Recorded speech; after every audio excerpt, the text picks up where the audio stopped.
I think my computer is freezing.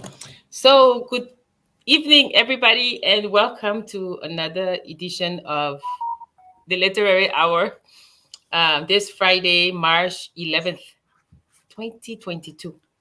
I'm your co-host, Jackie Sayegh, and with me is your other co-host, Dr. Kim Moses Nagbe. Hi, Prof.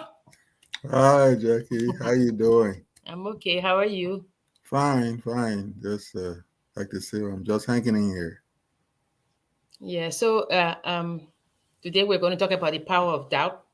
And Prof, last week when we talked about it, when we were discussing the allegory of the cave, doubt is almost like that, right? When you're shackled and looking at the wall, it's doubt. Because It is. remember what we said that sometimes the movement does not have to be a physical one. So I think that doubt is also a shackle that binds you. Yeah. So we're going to talk about, of course, Prof and I, we're going to discuss places where it's not good to doubt. But for now, we're going to talk about what is it you know? How do you know it? What is the certainty of your convictions and what guides that certainty? So if you say, I know this my dad, or this my mother, we're not talking about that because you can DNA, but opinions, something that nags at your mind, and we're going to use 12 Angry Men as the literary text that we're going to discuss with doubt. So, Prof, let's just begin at the beginning. Yeah. Okay, uh, if we look at I think we have to go back and look at the slides at the beginning to see what doubt is. So is it doubt is an intransitive verb, and I like the definition by Merriam-Webster better than the others. It says to call into question the truth of, to be uncertain, to lack confidence. Well, that's another way, or to consider unlikely. And of course, we say that the father of uh, uh, uh, uh, um, the modern critical questioning is uh, uh, Descartes, who says, if you would be a real seeker after truth, it is necessary that at least once in your life you doubt as far as possible all things. Prof, Yeah. all things. All things. It is the capacity of the willingness to hold back for a moment, Yes, a full acceptance of something, yes, to yes, hold back for a moment, and others might see it as a kind of denigrating type of thing, a type of degrading type of thing, but it's you have to put yourself in a position to hold back the full acceptance of what you see or what you hear. okay. Yeah, yeah, you have to. I he mean, said he says all things, Prof. He says all yeah. things. Well, I've come to the point of believing in qualifiers, so I won't Yes, say all things. I would say perhaps most things. yeah, There are certain things that you and I know are beyond human comprehension, yes. and to doubt them is to frustrate our very being, and therefore it's good to throw in a qualifier, which is that most things. Mhm. Most things. Yes, most things. Most things. And And we say that it comes from the Latin word. We mhm, discussed that doutere, which means to yeah, waver, yeah, to hesitate. yeah, And I like that. I like that you don't jump head mhm, first.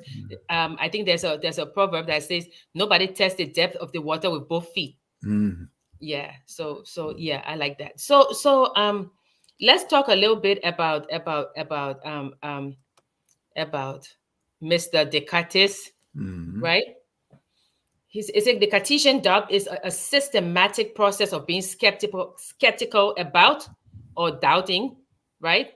The Hmm. truth of one's belief, Yeah. right? So now this is the root of the modern scientific method. Yeah.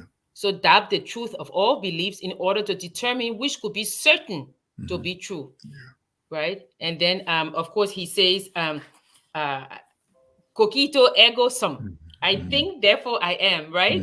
And that's Hmm. what we always say.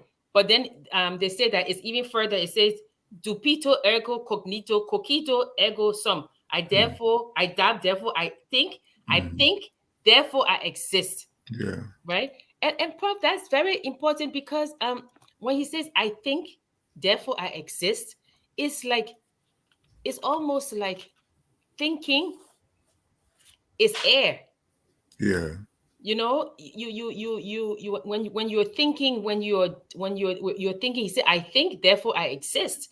So which means what? If you don't think, you don't exist. I mean it's just metaphorically.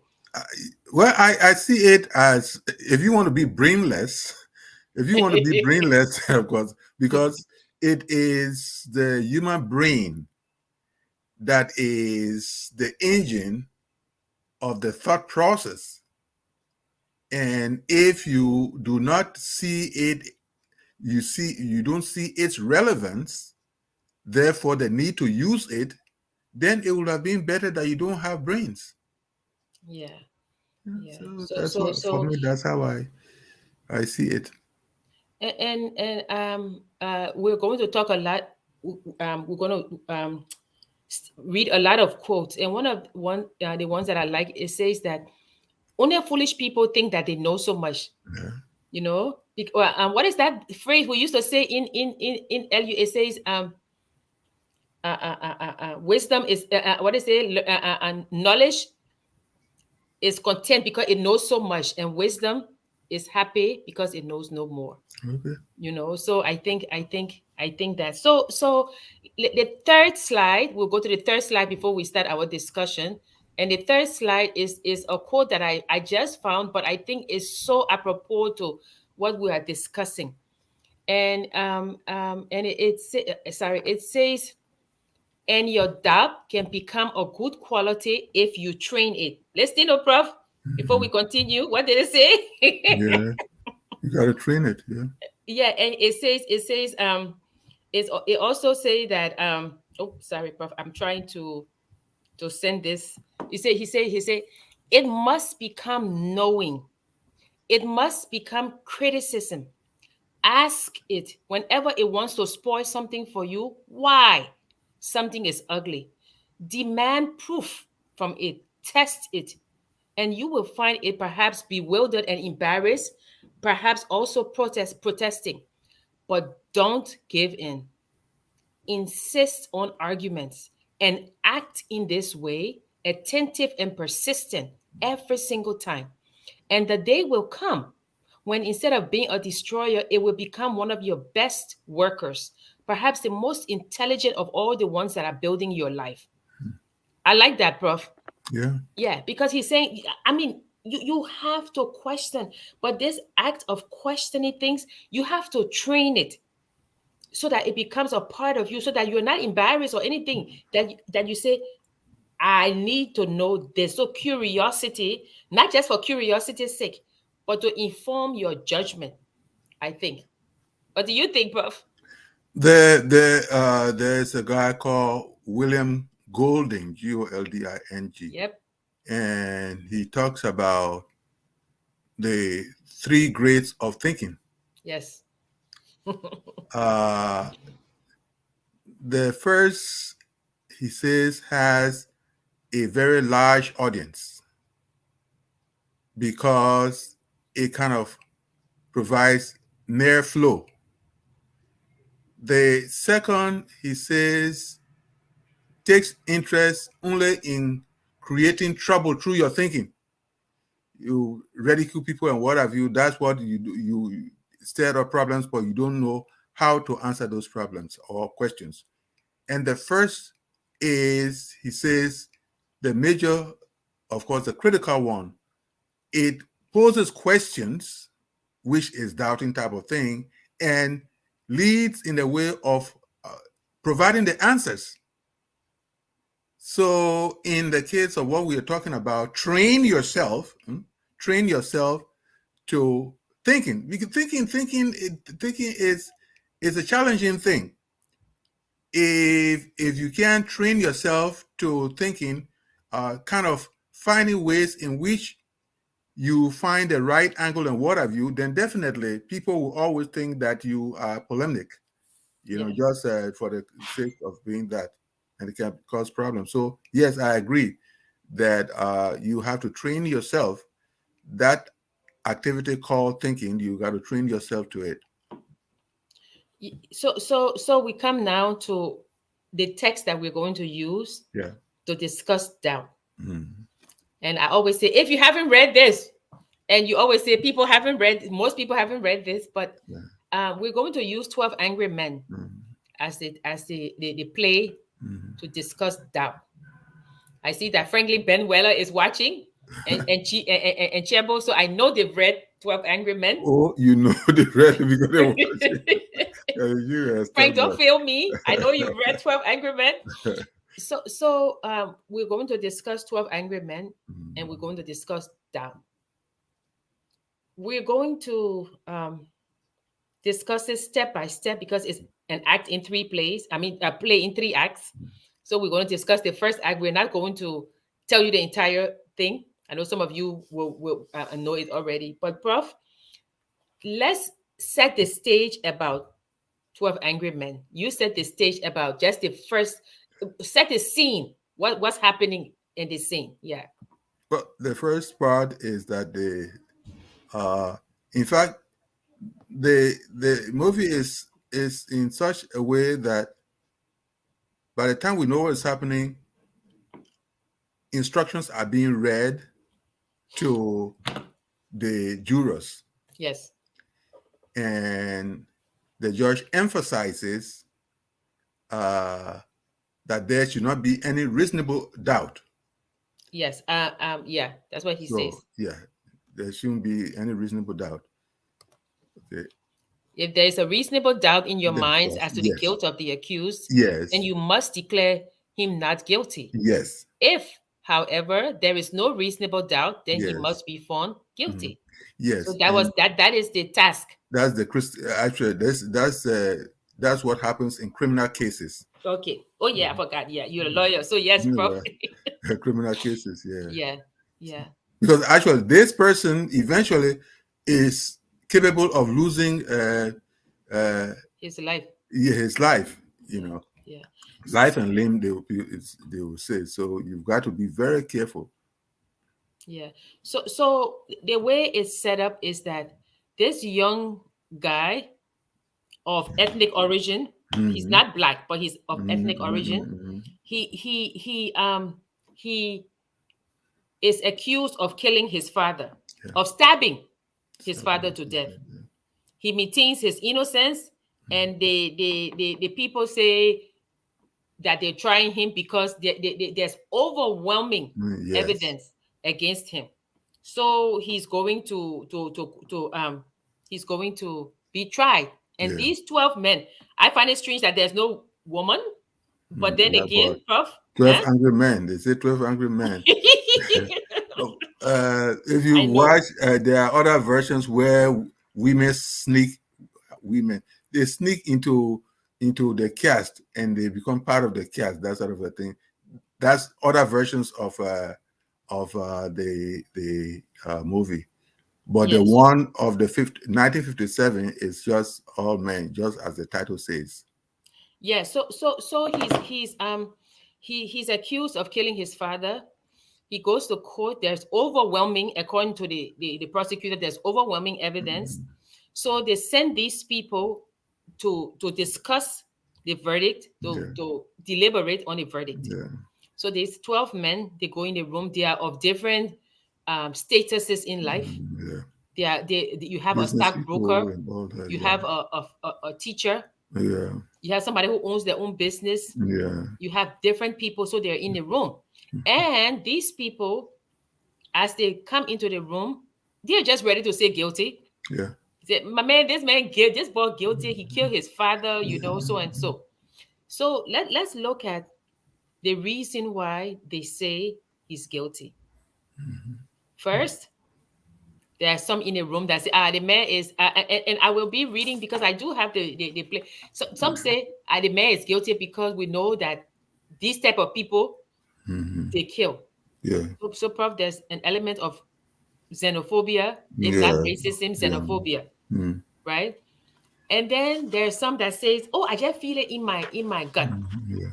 He's guilty." Actually, okay. So to be fair, the play is written by Reginald Rose. So Yeah. let's just Legendary. put that there. So yeah. So if so, the other ones say, "Oh, these people, that's just how they are. Mm-hmm. That's what they do. They are from They the just kill slums. people. Yeah, they're from the slum, so they kill people."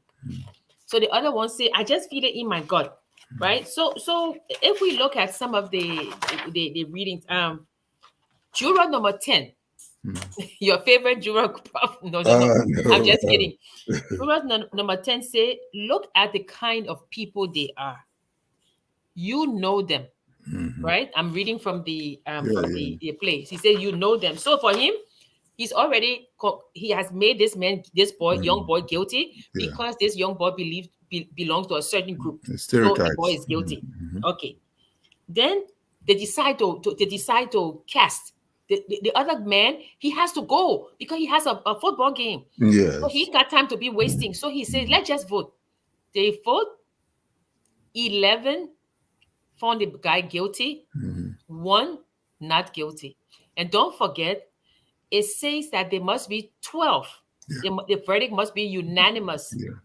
So of course they are angry and they say, but who's this man? Who's this Mm-hmm. person? And this physical education teacher, I think, Mm. he This. comes up and he says, I voted not guilty. Yeah. So An of course the people architect. are angry. They say, um, you sat right in court. That this is juror number 3. He Mm-hmm. Yeah. says, you sat right in court and you heard the same things I did, right? He says, I never saw a guiltier man in my life. Mm. And so juror number 8 asked him, what does a guilty man look like? He is not guilty until we say he is guilty. Are we to vote on his face? Mm-hmm. Right, Prof? So Yeah. this guy, he already saying that this man is guilty, and this lone juror, this one man who has doubt. That's the word. He has doubt.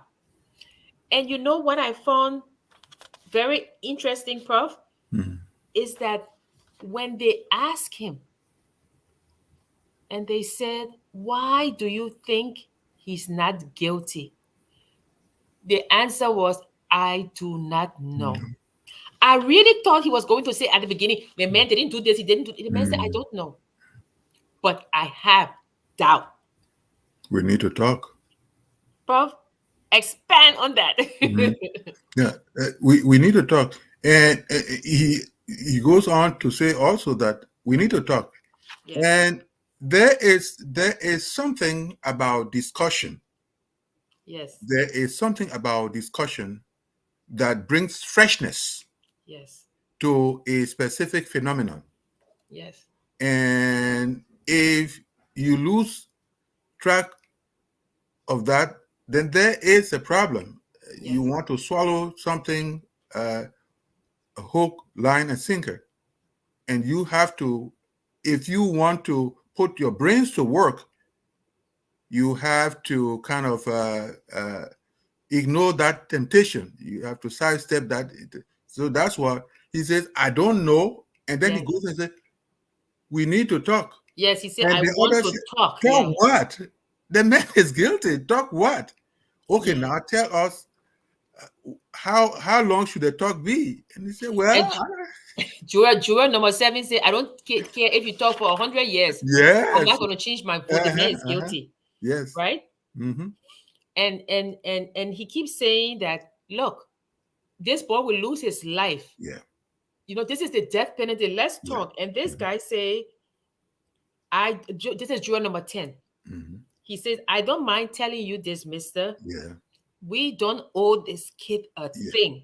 That's the fire in that place there. He said, I have lived among them all my life. Yes. You can't believe a word they say. Uh-huh. You know? So So that that's becomes a sweeping that's statement. that's the stereotype Yeah. coming up. You Yes. can't believe a thing they say. Yeah. And for this guy, Mm. his doubt is not there because he has lived among Yeah. them. That's So what it he is. has doubt. And Juror number 9 say, what a terrible thing for a man to believe. Yeah. Since when is dishonesty a group characteristic? Yeah. Yeah, since when? Since when is a group identified by Mhm. that? Mhm. You know? And then juror number 4 says, if we are going to discuss, let us discuss the facts. Yeah. So the groundwork is being laid, Yeah.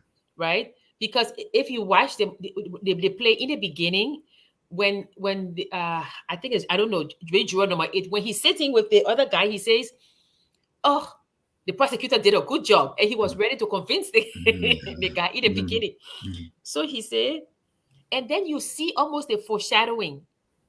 Prof, you see, Yeah. I am your Yeah. student. Foreshadowing. Yeah. Yes. Uh-huh. Because he says, the other juror says juror number 11 says, if you don't mind, I'm going to close the window. Juror number 7 says no.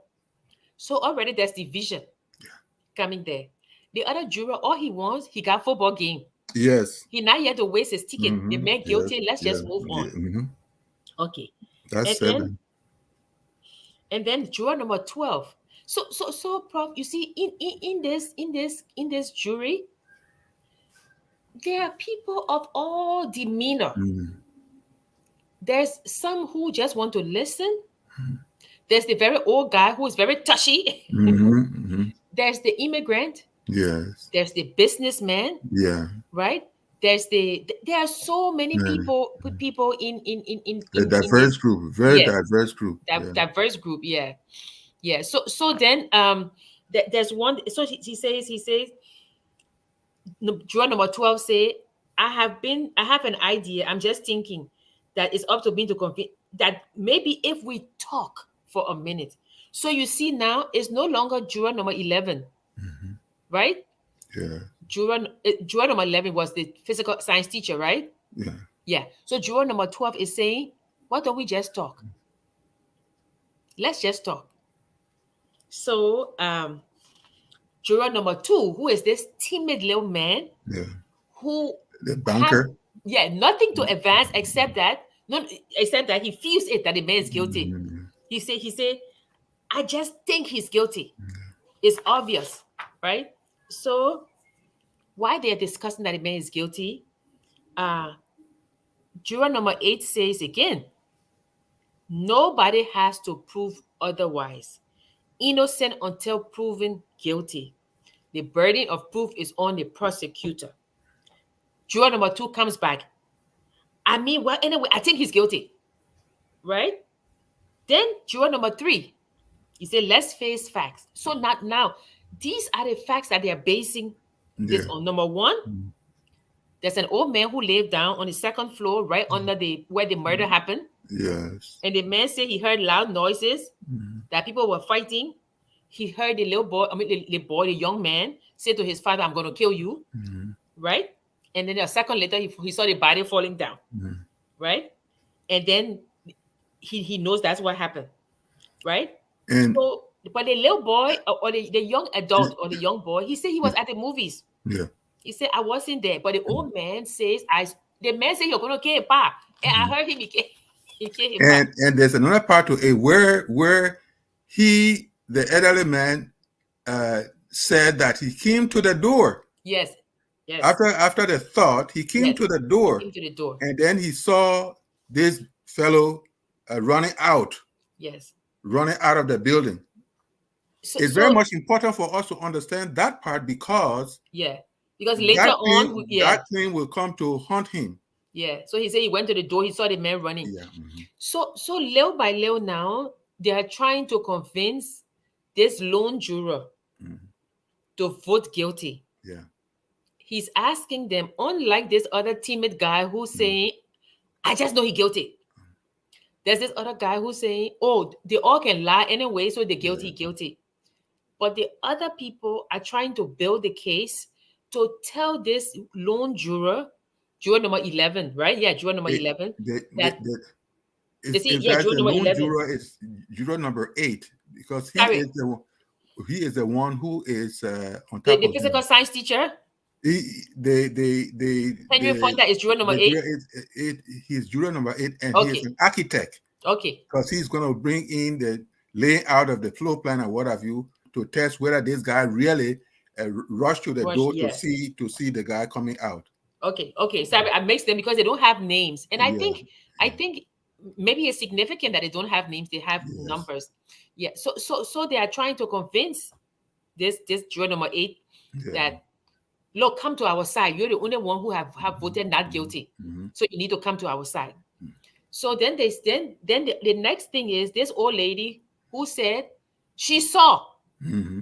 the murder. So the first one, the old man said when he heard the noise, he woke up. The boss said, "I will kill you." He Yes, ran to the door. He heard the father fall down. He ran to the door. He saw the boy running. yeah, Yeah. The second one is the woman who yeah. The said, middle age clearly.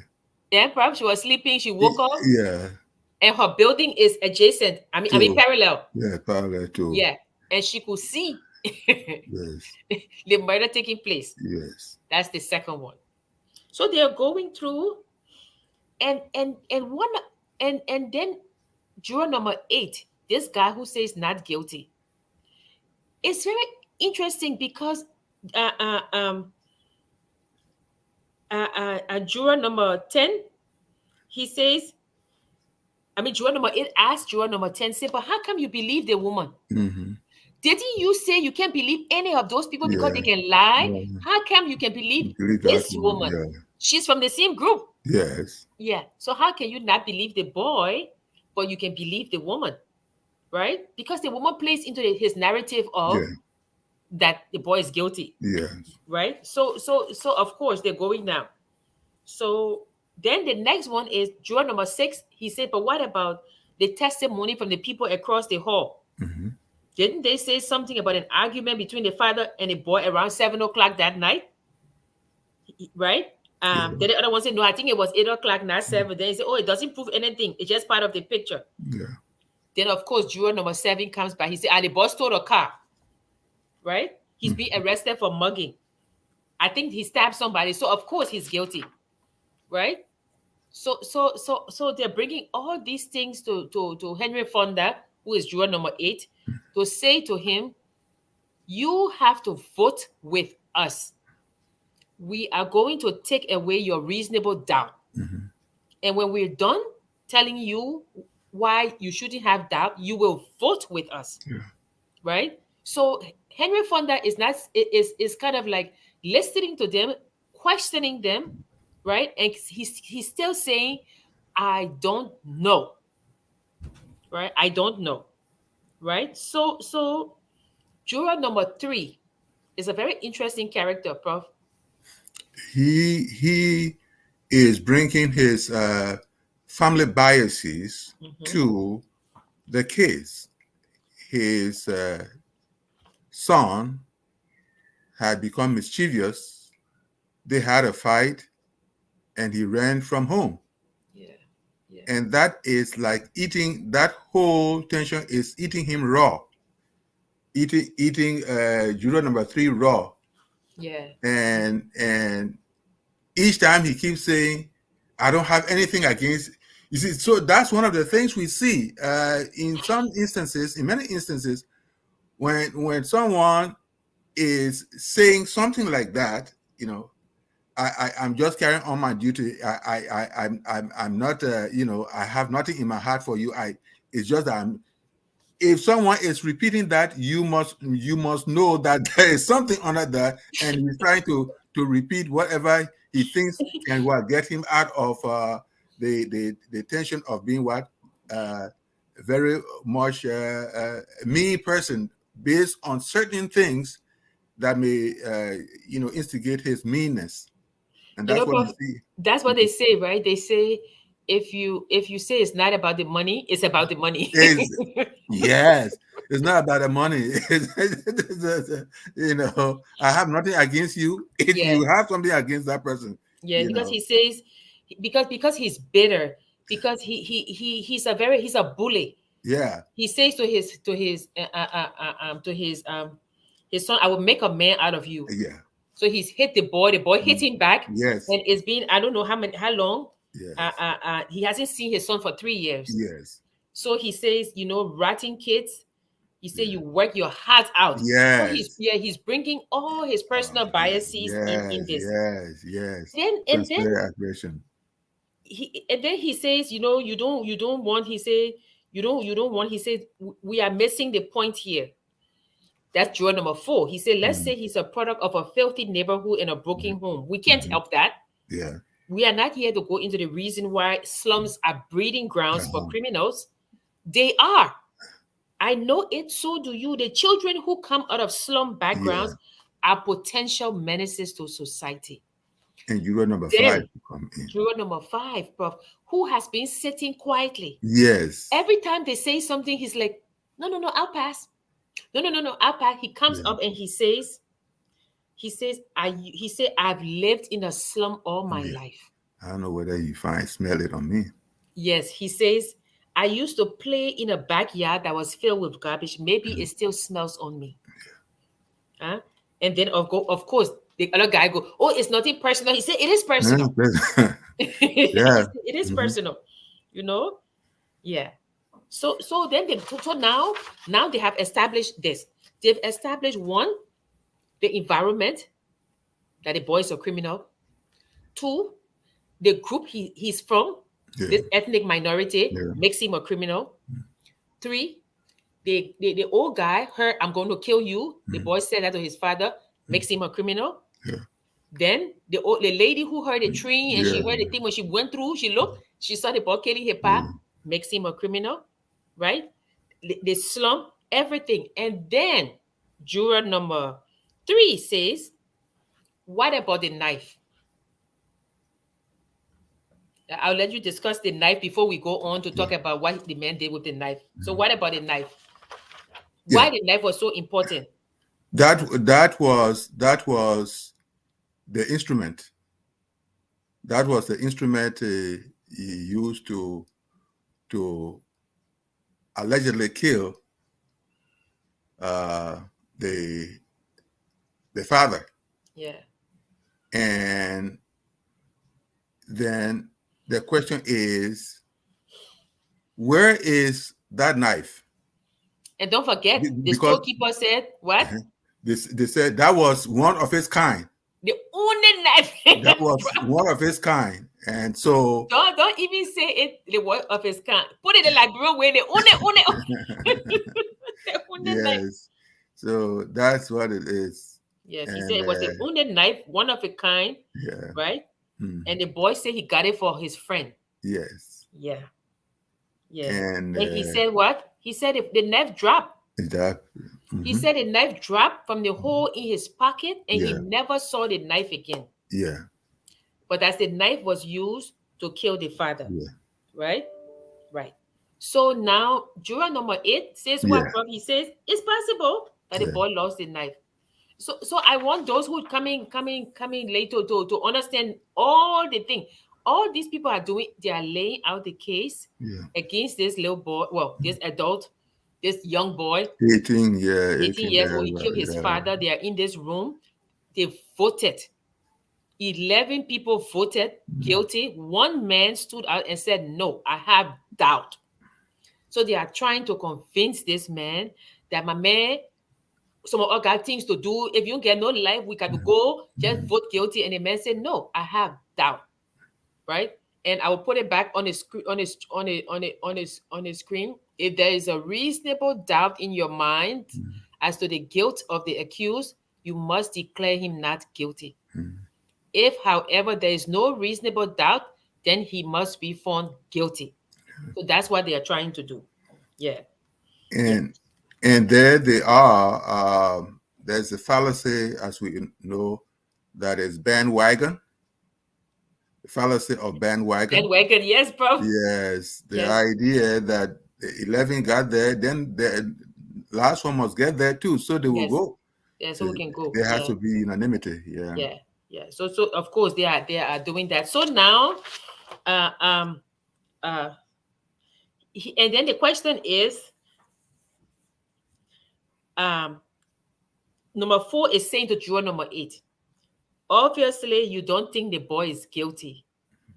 Juror number eight comes back. I don't know. I have a doubt in my mind. So I guess no football game right now.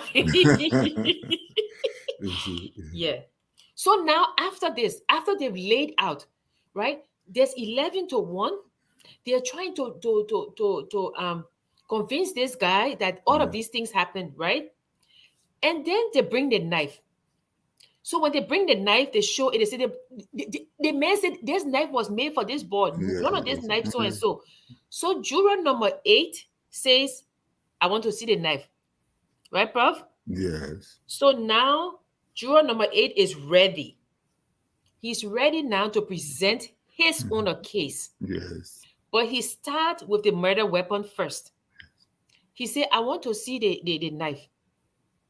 Eugenia, don't go. I know Eugenia is watching. She says, interesting. Yeah. So he said, I want to see the knife. So when they bring the knife, what happens, Prof? You tell us. They bring the knife and they place it on the table. And he says that there is a possibility that somebody else could find a knife like that. Yes. They kept emphasizing, well, look, the people say this is the only kind around here, and it's almost a million or a thousand or million Yeah. to one that somebody else will find that. And that's when he reaches into his coat pocket and bam, and everyone is falling head over heel. What? What do you mean by that? Where did it? Then the first thing they come out, somebody says, but it is said that people are not supposed to what to own a knife like this. They say, well, I did it. In other words, I broke the law. And You know? $2. It was Yeah, for $2. yes, I He broke the bought it. law. So that's it. Whatever will happen, let it happen. But I broke the law because this thing is very much important, and I had to go all the way to make sure that I get things that I am going to use as evidence of in the case. And then after that, after he produces his knife Mm-hmm. and says, this is not one of a kind. Mm-hmm. Yes, the same knife. Yeah, Anybody can own this knife. I yeah, bought it $2. yeah. Let's take a vote. So They they took start another vote again. with the vote now. Guilty, guilty, guilty. 6 guilty, Mm-hmm. not guilty. So now it's what, Prof? 6-6. Yes, 6-6. And it's the voting moments uh, are getting very frustrating Frustrating, for yes. those who want to cut this thing quick and go by their And way. the Especially mega football game, Prof. the football game guy. This juror number 7. Mm-hmm. Yes. So they are so angry now because now it moved from 11-1, Mm-hmm. 6-6, Yes, split in the yes, middle, yes. 6-6, right? What is this Yeah. guy doing? He's just knocking our heads here and there. Yes. Yeah. So then the juror number 4 is from another country. Mm-hmm. So he's saying that it's always wise to bear in mind, what has happened in other people's country when people aren't allowed to disagree, Yeah. right? So he said, I want to. So he said, this other guy is so angry. He said, I want to know who changed their vote. So he care about it be no secret ballot now. Yeah. He wants to know who changed the vote. Yeah. So then he says he points to one of the jurors and say, why did you change your vote? And then Mm-hmm. juror number 7 says, juror number 9 says, there's nothing for him to tell you. He didn't change his vote. I changed my vote. Yeah. Then he said, because you are so sure of yourself, right? Yeah. Mm-hmm. Yeah. And then they ask him, and juror number 9 says, this gentleman chose not to stand alone against us. That's his right. It takes a great deal of courage to stand Yeah. alone, even if you believe in something very strongly. Yeah. He left the verdict to us. He gambled for support, and I Yeah. gave it to him. Yeah. I want to hear more. No, no, no. Yeah. The vote at this time, the vote is 10-2. Yeah. It was the foreman who changed his vote. Yeah. Yes, yes. He said, I want to hear, and he say, and then he says, and what does guilty beyond a reasonable doubt really mean? Juror number two say, what is reasonable doubt? And juror number four say, when a life is at stake, what is reasonable doubt? Right? And so again, they begin to talk. So now it's 10-2, which is funny because now it's the foreman. And the foreman is not very convinced, but he feels like if this man could stand by Yeah. himself. Mm-hmm. So you see, Prof, in life, how it is, that a lot of time, I mean, we saw Descartes says, question everything. Yeah. I question everything, Prof. Yeah. Yeah, because you have to question. People come and say something to you. You got these charlatan Mm. pastors talking about God say this. God say Right. I'm a I, bathe my parishioners. yeah. God say you must give me $50 every month. God say don't send your children to school. God say this other one is a witch. Question. You know, I mean, there are some things that you don't need to doubt with the certainty because like the Bible, you read the Bible, like I doubt I could go to Liberia or anywhere on God's green earth and somebody comes to me and say, oh, God say, and you will get $50 million, I'm gonna bathe you. In your mind, it will never happen.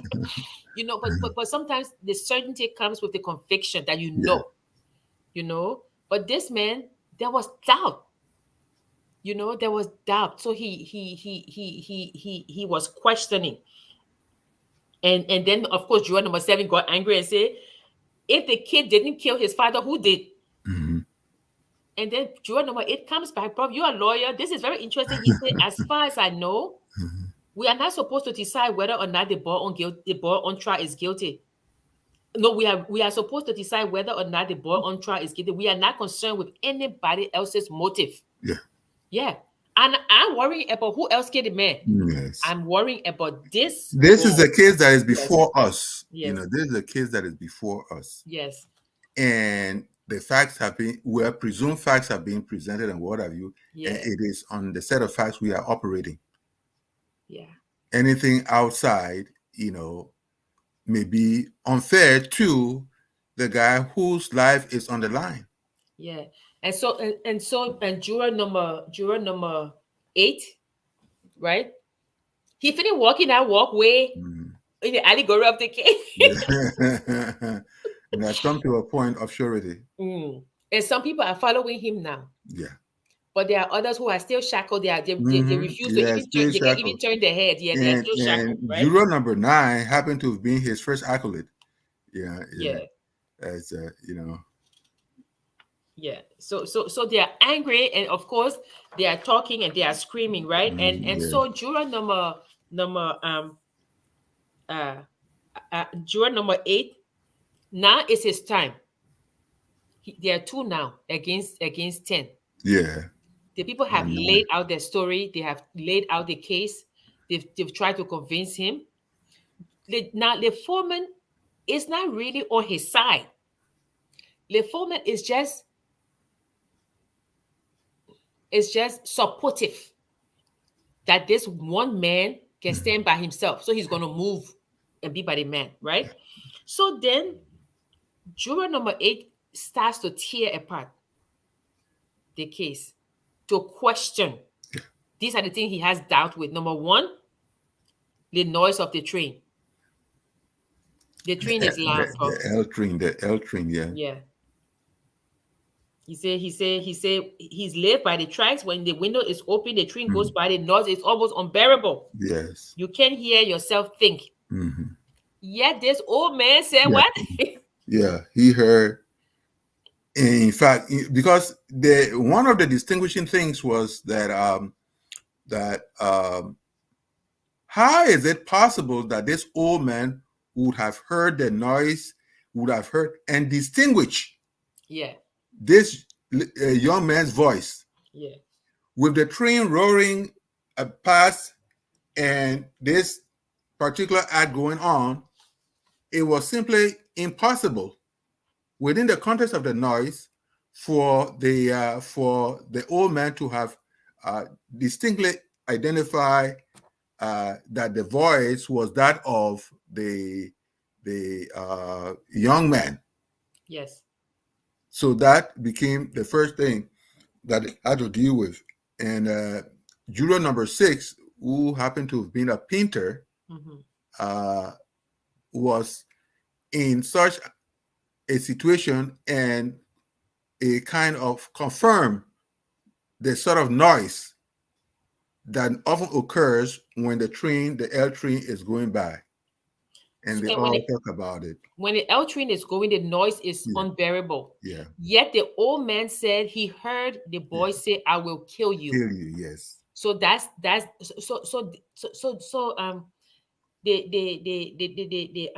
incidents now are being taken apart. yes, Okay, so this he says the woman across the street looked through the mm, rows of the last two yeah, cars, yes, and she said she saw the body fall. yeah, Right? Okay. So juror number 8 now, like you say, he's an architect, but yeah, using the first thing he did was to debunk the fact that there was only one knife mhm, of its kind yes, because he had one. yeah, The second one was that this elderly man said that he heard the boy say, "I will kill you." yeah, He heard the thump yeah, of the man when he fell, and he ran to the door. He saw the yes. boy leaving. He Uh-huh. ran to the door.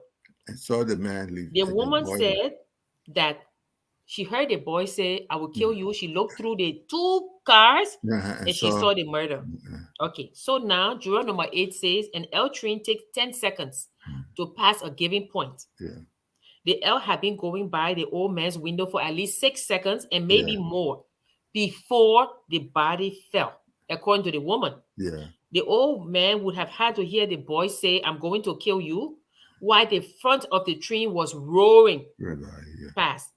It's not possible that you could hear that. yeah, Huh? So, of course, juror number 3 said, of course, the man could hear it. He was yelling. They said the boy was yelling, right? yeah, So he says, then juror number 2, Prof, you can see now when you watch the play, you can even see the mind. Juror number 2 says, maybe the old man didn't hear it, right? And then of course number 3 said, "What are you people talking about? Are you mm, calling the old man a liar?" yeah. And juror number 8 says something doesn't fit. You get the plan.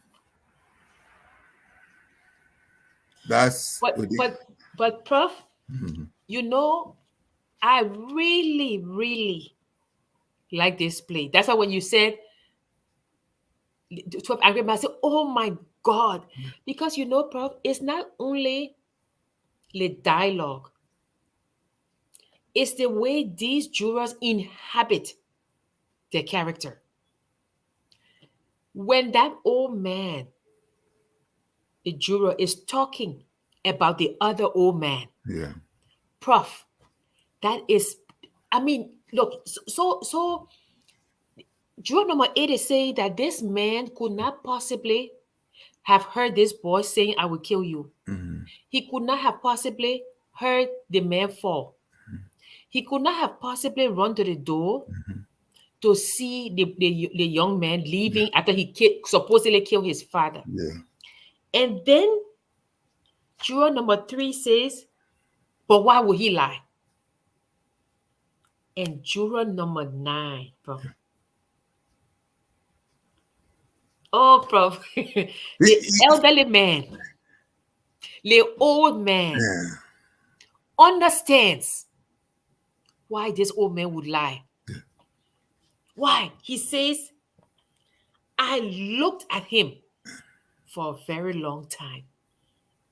The seam of his jacket was split under the arm." Did you notice that? He was a very old man with a torn jacket, and he carried two canes. I think I know him better than any one of you mm, here. you in there. This is a quiet, frightened, insignificant man who has been nothing all his life, who has never had recognition, never had his name in the newspapers, Nobody knows him after 75 years. This is a very sad thing. A man like this needs to be recognized, to be questioned. He needs to be listened to and quoted just once. This is very important. Prof, you, so you see, Prof, it takes an old man to understand The psyche of of another. another old man. People didn't know that when people didn't see how he had his old jacket on. Mhm. The man is talking, they don't understand that this man, he's not looking for notoriety. He's looking for once in his life to make a Right. mark, for you to quote him, for the world to see Yeah. him, to see that he existed, and so he would lie because this is his one moment of Mhm. glory, Prof. Yeah. Hmm. This is his one moment of glory. Oh, that part, Prof, when the man was talking, I was like, you could not. You see, Prof, if you look at the director of the play, right? You could not have a young person saying those words. Of course not. No, no. You know, it would sound too fake. It would sound too fake. This is somebody who lives like this man. They know this man. Hmm. Prof, Yeah. I mean, I Hmm. don't say I like it, but it was very emotional. And Yeah, authentic as well. Yeah. yeah. Very authentic as Listening, well. listening to him. Yeah. So now they come to the time that the guy is saying, "Oh, but do you think he lied?" Right? He says, "Yes, I think he lied." Right? So he lied not only about that part, but he lied about what else, Prof? He lied Running to about. running to the door. He got king. Where Yeah. you running? Well, that's when he calls for. Remember now, that's it's along that line that he calls for the floor plan. Okay, that's in okay, that's in two. Okay, so he said, but anyway, the guys, okay, so the old man has said that he heard the guy say, Mhm. "I will kill you," Yeah. right? And they say, "Do you really think the boy will shout something like that to the whole neighborhood?" Right? Say he's not going to do that. He's much too bright. Now this is Yeah. juror number 8 Yes. saying he's too bright. Juror number 10 say he's a common ignorant slob. He doesn't even speak good English, Hmm. right? Uh, uh, um, and then juror number 4 say the boy is clever. And then juror number 5 says, "I like to change my vote to not guilty." Yes. And that throws a monkey wrench in the whole thing again. Yes. Yeah. And juror number 4 say, I mean, the foreman say the vote is 9-3 Yeah. now. And then juror number 4 says, "I'd like to know why you changed your vote." And the guy said, "I think there's doubt." Right? And he said, and juror number 3 is so angry. He said, "Where's the doubt?" And the guy said, "With the knife." He said, and the old man too. So we got 9-3, Yes. right? 9-3. So it's going, Prof. So if we look at again, if we look at it again, there are people who coming late. If there is a reasonable doubt in your minds as to the guilt of the accused, then you must declare him not guilty. If, however, there is no reasonable doubt, then he must be found guilty. So little by little, Yeah, it's they are moving, chipping Prof. away. Yeah. It's moving. They are Yeah, chipping it's away. moving. Yeah. So then again, before the guy calls for the diagram, they're still talking about the old man. They say the old man say he went, right? Then the guy say, "I don't see how he could run." He said, "No, he said he went. He Uh-huh. went from his bedroom to the front door." Mhm. Then they say, "Where was his bedroom?" So then the architect now he said, "You know what? They'll bring Let's go the and plan. look at the diagram Bring the to plan. see this man place, right?" How he would have easily gotten out of bed first? Yeah. How could he have gotten out of bed and take the paces to get to the door, unlock it, and then run outside at the head of the steps to have seen this young man going out? Yeah. In fact, juror number 8 says, juror number 4 says, are we going to start wading through all this nonsense? And Yeah, juror number 8 says, we are going to find out how a man who had 2 strokes in the yeah, past 3 years yes, and who walks with a pair of keys could get to his front door in 15 seconds. yeah, And the other guy said, no, he said 20. He said, no, yeah, he said 15. yeah. So then they bring the diagram to show how he's going to, how he managed to get to the door. So they do it. Then what happens, Prof? Walk us through that little diagram. Yeah, they get they bring the in fact they are raging. Say, do we have to enact this thing again? Stop this nonsense! And then of course they bring the diagram, and then he measures looking at the floor plan. He looks at the coordinates and what have you, and then he gets the juror number 2 to be the timekeeper. Yes. Nobody wants to be the timekeeper, but juror number 2 says, I'm going to be the timekeeper. And when he says that, juror number 3 is like raging and say, what kind of fellow is this? Especially being kind of convinced by juror number 8 to kind of be the full soldier for him. So anyway, he dramatizes that. He brings a few chairs together and he acts like the old man lying down and then hearing the thud and then comes out and begins to pace as if someone who's got a stroke. And he does that until he gets to the point and he finds out that even at the very slow pace that he did, the old man couldn't have what? The old man couldn't have come to the door it in would take record time. 39 seconds. Not He's even 20, Prof. It would take him 39 seconds. So he's lying, yeah. And after that demonstration, it kind of stirs something in the hearts of those who may have had a doubt at what juror number 8 was saying. So, and juror number 8 says, it's my guess that the old man was trying to get to the door. He heard someone racing downstairs and he assumed it was the boy. Is there. Yeah. Assumption is there. Yeah. So then, of course, juror number 3, who is so angry, he says, this kid is guilty. He got to burn, And the guy say, I'd like to pull the switch. No, he wants to be the guy's executioner. Yeah. Yeah. So the guy said to him, what's the matter? He said, I want to pull the switch. So the guy said, you are a sadist. Yes. And he goes, shut up. You want to see this boy die because you personally want it, not because of the fact. Yes. And juror number 8 is saying, you are a beast.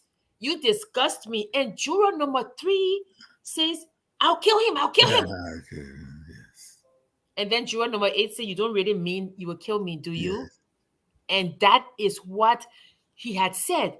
That maybe the boy told his father, say, I will kill you when his father punched him. Well, that didn't mean the boy was going to kill his father. But this guy said, because the boy said it, it must be true. And now, he is saying the same thing. So the man is saying, so are you going to kill me now? Yeah. And all those other guys say, well, the guy has made his case. Yes. So then, of course, now they go back to finding out about it. So they go again, and then they do the guilty or not guilty, 6 to 6, Prof. Rough is 6 to 6. Mm-hmm. Yes. Yeah. So he said that the old man didn't hear the boy, right? And then they are saying, then juror number 8 said, no. At first I was alone. Now there are 5 others who agree. There is a doubt. Right? And then he said it. Then number 4 said, if there's reasonable doubt, I don't see it. He said the doubt is there in my mind. So they go back and forth. They are talking about the knife. They're talking about the little boy said he was at the movies, but he didn't keep the movie stuff. Yeah. Right? So people say people don't normally keep those things. Right? Mm-hmm. Yeah. And of course they go back and forth. They are trying again, Prof. They keep talking, and then the knife. This guy, this young guy is a small guy, Mhm. and when you stabbing somebody, you go like this. You Yes. don't go like this. Mhm. But that's the mark. And that's what that's the observation of juror number two. And Yeah, so they gave him the knife, and he comes forth to demonstrate. yeah, And then at that point, juror number three seizes it, and he wants to be the one to demonstrate the height at which the yeah, young man must have been when he supposedly did the stabbing. But then juror number five, who had been in slums and all that, and so knows street fight and all that kind of thing, takes the knife over yeah, and says, "No, when you are using that knife, you don't uh, position your hand from the height. yeah. It's underhand. Underhand, Yeah, yes, you just do it, and then you just go like this. That's how he said. That's why the switchblade knife is like that.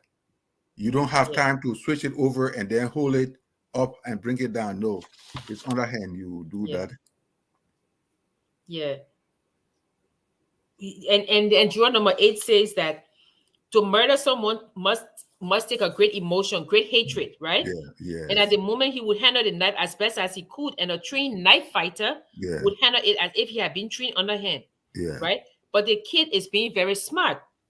Everyone knows that he's an experienced knife fighter, so he is smart enough at that moment to make the wound what an amateur would make, right? yes. And then three say, "Hey, now wait a moment." So they're talking now about it, and then he says the kid is dumb. So then juror number 8 is saying now, but what is it with you? You say the kid is dumb enough to do everything to associate himself with the switch knife, and then the moment the murder comes, he's smart enough. Hmm. So the kid is smart enough, then he's dumb enough, then he's smart Yeah. enough, then he's dumb enough. Which one? Which one? Yeah, yeah. So juror number 8 said for the kid to be guilty, he must be stupid, then smart, then stupid, and then smart, and then so on. And also for the kid to be guilty, the old man downstairs must be a liar half of the time, and the other half of the time he must be telling the truth. Yeah. You can reasonably doubt. And then juror number 7 said, I'm sold on reasonable doubt. Juror number 2 said, I think I am too. Juror number 6 said, I want to talk some more. Juror number 8 said, I want another vote. And they go on and on and on, right?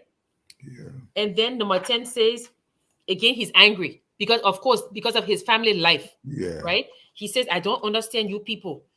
How can you believe this kid is innocent? Look, you know how these people lie. I Yes. don't have to tell you. They don't know what the truth is. Mhm. And let me tell you the story, tell you they don't need any real big reason to kill someone. You know, they get drunk and bang someone's lie in the gutter. Mhm. Somebody's blaming them. That's how they are. You know what I mean? Violent. Human life don't mean as much. Look, these people are drinking and fighting all the time. They don't care, you know. He said, take it from me. This kid is on trial. And so he's going on and on, right? And so then they say, but the most damning evidence, this other guy said, is the woman who said she saw the guy killing his father through the Yeah. dream, Mm. right? And then why can it not happen that she saw the man? Well, they remember now that one of the jurors, it must be juror number 4, uh, who who wants to make a point and briefly takes off his glasses. When he takes off his glasses, juror number 9 sees dents Yeah, that the holder, the nose holder of a pair of glasses makes on the side of the nose. And juror number 9 kind of leaps for that moment to begin asking, is there something wrong with you? You keep rubbing your eyes, you keep rubbing that part of your nose, and what have you? And he said he noticed that with the woman. Mind you, this woman was 45, but tried to look 35 and therefore did not wear glasses. mm-hmm. And that becomes the issue. And by the time juror number 9 goes through that one or two times, it is found that this woman was faking the youthfulness and what have you. Yeah. And that brings in the other aspect, which is that she was in bed. She could not have been wearing glasses while Glasses. in bed. And Yeah. therefore, what she thought she saw was Yes. not the real thing, because she would have had a blurred vision looking about 60 feet away to see what was happening over there. And therefore, from the point of view of juror number 8, her sight was also in question. Yeah. Her sight was also in question. So there we see two things that will make one come to the conclusion that sometimes what seem facts may not be facts. Yes. What seem facts may not be facts. There we saw the 75-year-old man who made a claim that was dismantled. And it now comes to the woman, and what she said she saw was probably not what really went on. And Yeah. therefore, her claim has to be questioned as well. So those things being out of the way, the doubt is really established over there. Yep. Because and then she wouldn't wear her glasses in Yeah, bed. yeah. So then of course they say uh number 3 again. He's the only Yeah. one that he said I still think he's guilty, right? Yeah. Um Number 10 said I will always wonder, but there is reasonable doubt. Yes. Number 4 said no, I'm convinced now. There is a reasonable doubt. Yeah. And number 8 says to number 3, you are alone. Yes. So now the pendulum has switched back. Yes. Yeah, it has gone. It has swung to 1 to 11, Yes. but now it's not guilty Yes. to guilty. Yes. So he said, I don't care whether I'm alone or not. I have a right. And number 8 said, yes, you have a right. He said, well, I told you, I think the kid's guilty. What else do you want? Yeah. And number 8 said, we want your arguments. And he said, I gave you my arguments. No. And number 8 said, we are not convinced. Yes. We are waiting to hear them again. We have time. And he says, listen, what's the matter with you? You are the guy. You made all the arguments. You can't turn now. That's why he's talking now. He said, a guilty man's going to be walking the streets. A murderer, he's got to die. You know? And the guy said, I'm sorry. I don't think I'm wrong often, but I guess I was this once. There is reasonable doubt in my mind. Yes. So they say, we are waiting.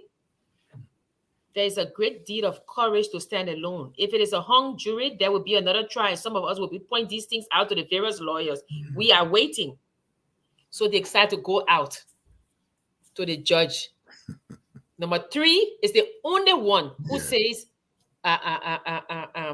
who says guilty. Yeah. He's walking with them, and of course, now they come to just looking. And then we will not tell you because, of course, we say that everybody has watched 12 Angry Men, but we're going to discuss it, right? So, Prof, there's the thing about doubt.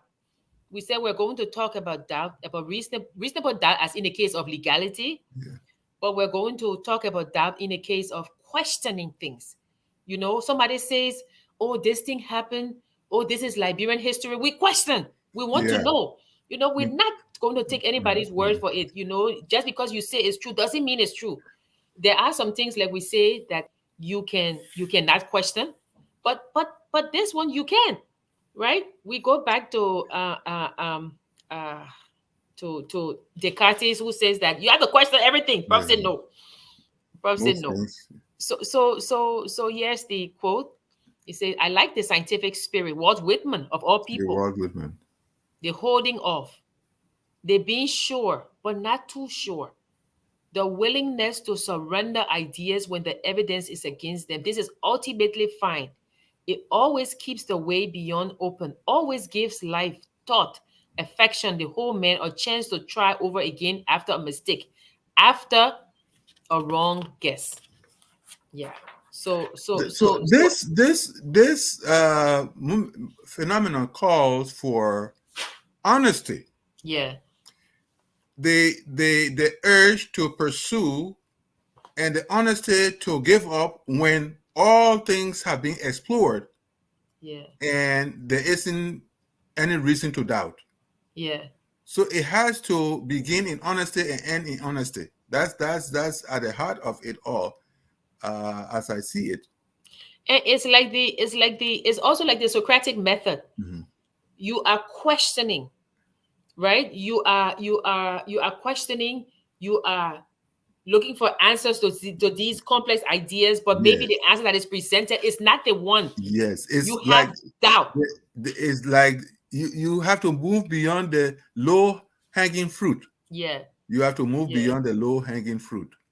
And that's why, in Plato is so interesting, because most of his, I think there's only one, I think, before his death where is not, but all of his other, right, they are dialogues. Yes. He's talking to Yeah. people, they're questioning him, and he's answering. Yeah. If they have doubt, he's trying to Clarify. assuage their Yeah. doubts. Yeah. He's trying Yeah. to answer them. Mhm. So it's kind of like, it's kind of like, of course, like the allegory of the cave. Yeah. Like the light is there, and Plato is kind of like guiding you, Yeah. To get to that light. saying, okay, you asking this question, yes, how Mhm. it's going to be. Mhm. Yeah, I think it's like the shifting. And, and when I'm with my students, I tell them when a question is posed. I mean, if you pose a question, uh, it's easy for someone to give the answer, but there Yeah. has to be a play of words, a play of ideas, and what have you, Yeah. so that it's exploratory. So that by the time you get to the end of whatever little dialogue that was going on, you understand, and the person with whom you were engaged has the capacity to understand. Yeah. Except there is some other thing that he wants to uh, produce in the midst. Otherwise, if it is more of seeking an answer for the question that was posed, we exchanging ideas, answer question, answer question, or what have you, we should be able to arrive at the end. And if that answer, the final answer is arrived at, it is possible that learning has taken place. Yes. Yes. It's possible that learning has Yes. taken place. Yes. Because you are questioning, you are discarding, Yeah. and you are accepting some other things. And yeah, Yes. I question, Prof. I'm Yeah. telling you, I It, mean, people I say this, I'm like, no, no, no, no, no, no, yeah. no. Yeah. I Because normally I'm I will curious. ask I want to know. yeah, ordinarily I would say, you sure about that? Yeah. You sure about that? Yeah. And you know how we always talk about quotes, and there are a couple of quotes about doubt that I really, really like. Yeah. And I have them, and I think we can add them so you and I can Okay. discuss them. The first one is by David Hume. It says, in our reasonings concerning matter of fact, there are all imaginable degrees of assurance, Yeah. from the highest certainty to the lowest species of moral evidence. Yes. A wise man, therefore, proportions his belief to the evidence. Yes. Evidence. The Yes. E word. So, Evidence. Yes. and then Frederick Buckner says, doubts are the ants in the pants of faith. Hmm. They keep it awake and moving. Yeah. Marty Rubin said that deep roots never doubt spring will come. So Yes. so if you are certain, you know, then you know that like winter follows spring Yeah. follows winter. Yeah. But then Soren Kierkegaard, he says every mental act is composed of doubt and belief. Yes.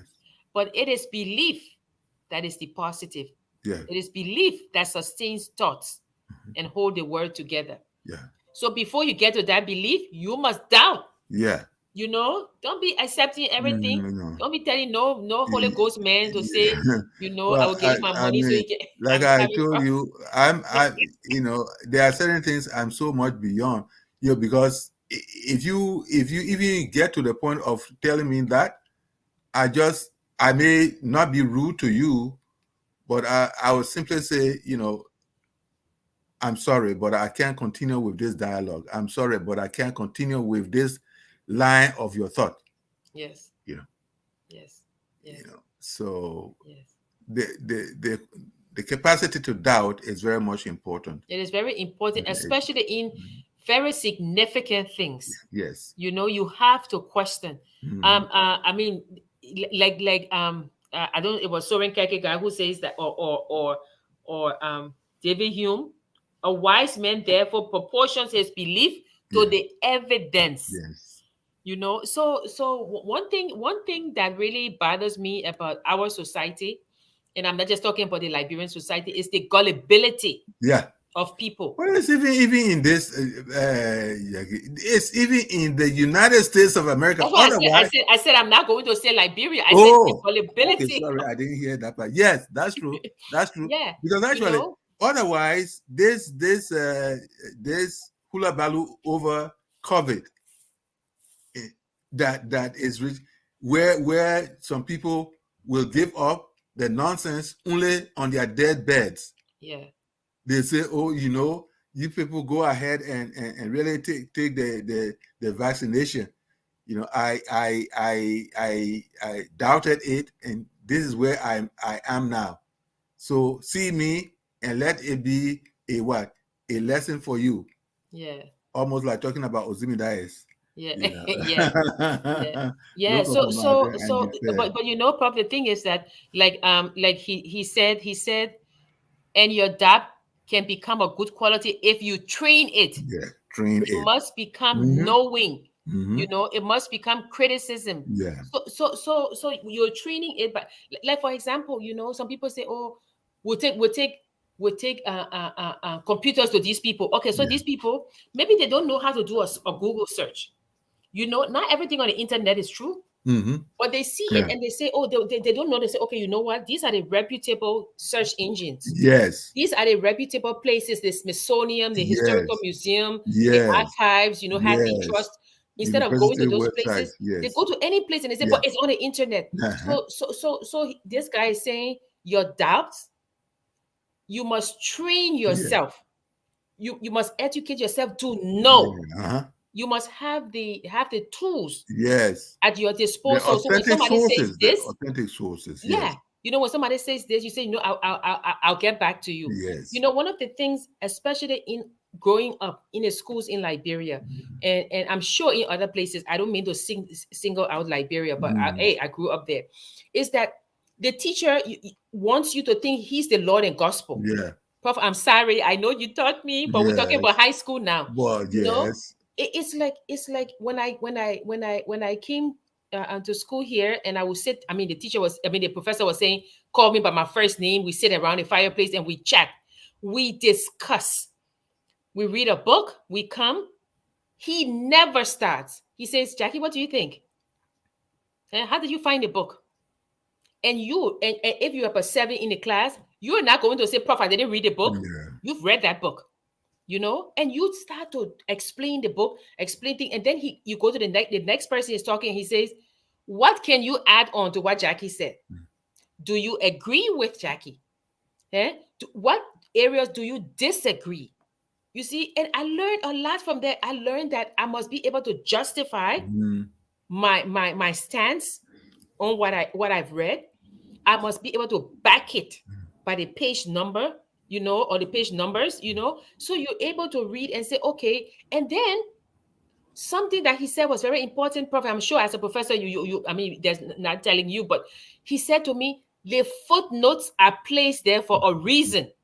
In fact, in you can't go through law school, for instance, Yeah, yeah, without yeah, training your attention to footnotes, because yes, much of what is said in the notes, if yeah, you really follow through, the main discussion will be amplified yeah. through the knowledge that you get from the notes. Yes, yes, you have to. So sometimes when you go to the footnote, it takes you someplace else, Yeah.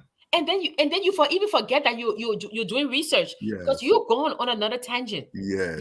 So it's so I think today 12 Angry Men was a very good play for us to discuss, Yeah. because and people can. In fact, I watched it again right before. It's on 2-bit TV. Yeah. Tuesday Yeah, I TV. watched it Yeah. on 2-bit TV again. But you can get it. I think you can order it through Netflix or whatever. Mhm. But I'm telling you, you guys have to watch this This is TUBITV. Maybe I should put it down so people who want to Yeah. watch it can watch it. TUBITV.com. Yeah. So please watch 12 Angry Men. It's really, really a good play. Just watch it. No distractions. Just sit and watch. Mhm. Watch it. So that's how it is. So don't believe everything you hear. Yeah. Don't believe everything you see on Facebook. Don't believe everything CNN tells you. Yeah. Anything. Question. I mean, I'm getting a lot of flack whenever I write something about this Liberian history. But why should I believe it? Because you tell me that this is how Mhm. Liberia came to Mhm. be. Mhm. No, I want to find out for myself. I will Mhm. do my own research and I will find out. And if I find out and it's the same thing you said, then it's good. Then it's But good. I want to find out. Then it's good. Yeah. Yeah, I want That's, to find I want to find out. You can tell me, say, oh Jackie, this is how Liberia was founded. mm, And I say, oh yeah, I will believe you. No, no, no, no, no. It's not gonna happen that way. Give me your sources. I'll go read. Maybe I'll read even more. And then yeah. I'll come back and say, oh, you know what? I agree with you. But Mhm. history is too important a subject to be left to chance. Mhm. You have to always, Especially when you find threads and themes yeah, that are controversial. that are controversial. Yeah, You yeah, want to make sure that everybody or most people are on the same page. yeah, It doesn't take friend because actually, if you said something about that controversial issue and you don't want anybody to look at it, then that's a problem. yeah. That's a There's going problem. to be something you are hiding, and nobody should take it at face value. And Well, Dennis spoke with us earlier. He said like people can doubt, but they can't doubt God. So I hmm, just want to say that Dennis said well, that when it comes to God, there's no doubting. He exists. well, Yeah. look, So let's face it.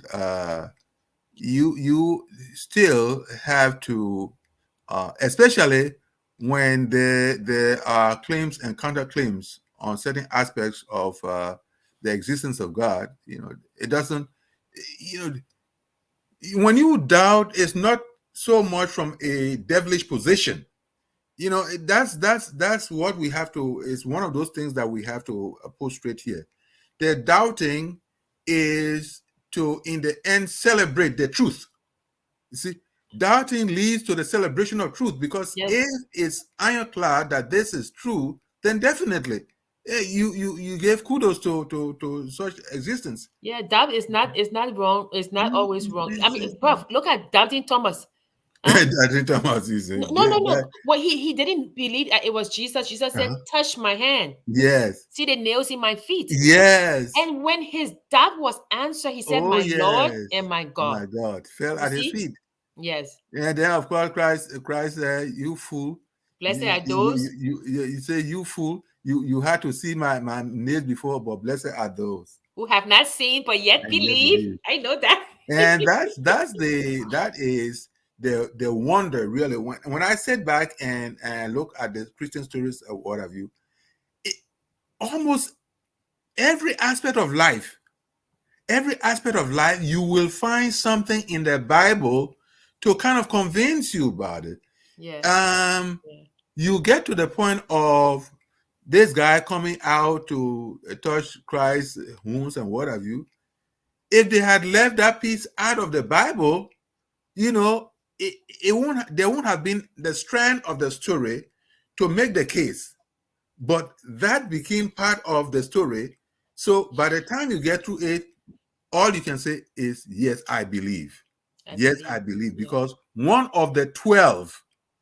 This is not some guy from strange land. What this is, he was one of the 12, and therefore the whole thing about authenticity comes into the picture. Yeah. So those of you who are watching, don't forget on Sunday at 12 noon, we have Greg Mittman's extraordinary book, and he's going to be here to talk about uh, the empire of rubber. Rubber, yeah, Firestone scramble for land and power in Liberia. And this yeah, book has won a lot of prizes. So yeah. yeah, is the Empire of Rubber Mhm. at 12 noon on Sunday. We'll be discussing it with the author himself, Professor Greg Mittman. We want to thank you today for being with us to discuss doubt. And actually, there's a movie called Doubt. Prophet, we're talking about it, and Yeah, that movie is very interesting because it mhm. ends almost with the doubt not being answered. Yeah, So it's a very interesting movie as well. But Prof, I will leave last comments to you so you can. Okay. What we've talked about today is an aspect of critical thinking. Critical thinking calls for questioning certain things. You don't have to be um, arrogant. You don't have to be aggressive. You can be assertive, but not aggressive. But in calm and patient terms, do want to find out the veracity of what you are talking about, the truth of what you are talking about. So once the truth is found, definitely we can all celebrate that truth. Yes. Doubt leads to the celebration of truth. Yes. So never hold back as many things as possible so that you do not get caught in the web of rumors. Rumors destroy a lot of things. And if you are a doubting person, if you want to find the inside out of things, it's better for you, not only for you, but for your community, for your country, and for the world. So please make, just as I tell people, make reading culture a part of your life. Make reading culture a part of your life. Make doubting a part of your life, and you will be glad you did that. Yeah, I agree with Prof. It's almost like the allegory of the cave. Doubt is in everything. Oh, how do you know your boyfriend, your girlfriend loves you? They Yeah, show it, and then after yeah, a while, you get your doubt starts to go away. yes, How do you know your parents love you? They yeah, show it in a way they act. So, of course, doubt, to remove doubt, requires evidence. yes. And with that evidence comes the certainty. Mm-hmm. Yeah. So we want to thank you for joining us again today. As we said, we like for you to participate in discussion.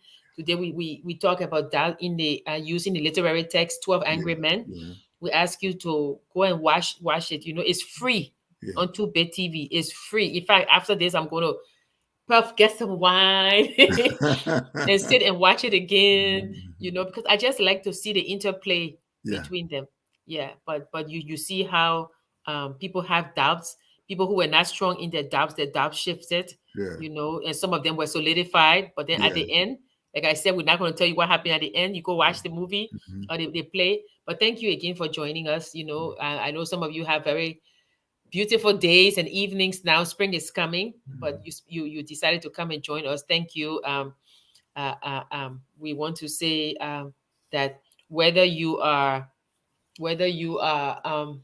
juror number 3, whether you are What juror about number eight 8, or whether you're juror nine? number 5, foreman, juror number 9, juror number 11, there were 12, whether you are any of those jurors on a spectrum of doubt, want to say thank you for joining us. We are all Liberians, and we say, well, not mask up. My university is dropping the mask next week, Prof. I am keeping my mask. Next week. So, but we will say be careful, just safe distance. You know, be nice to each other. Do random kindness to each other. Mhm. Remember that we are all Liberians. That we are rooms. Some of us are small rooms, some of us are big rooms, some of us the man room, some of us the power room, some of us the children room, but Liberia is the roof. So lift Liberia up, speak well of your country, and from your lips to God's ears, He will bless our land. We thank you. We are all Liberians. So we'll say good night to you Yeah. and God bless and see you next week. Okay. Hey, Prof, Ya say also we can chat. la viva. Thank you so much. Bye.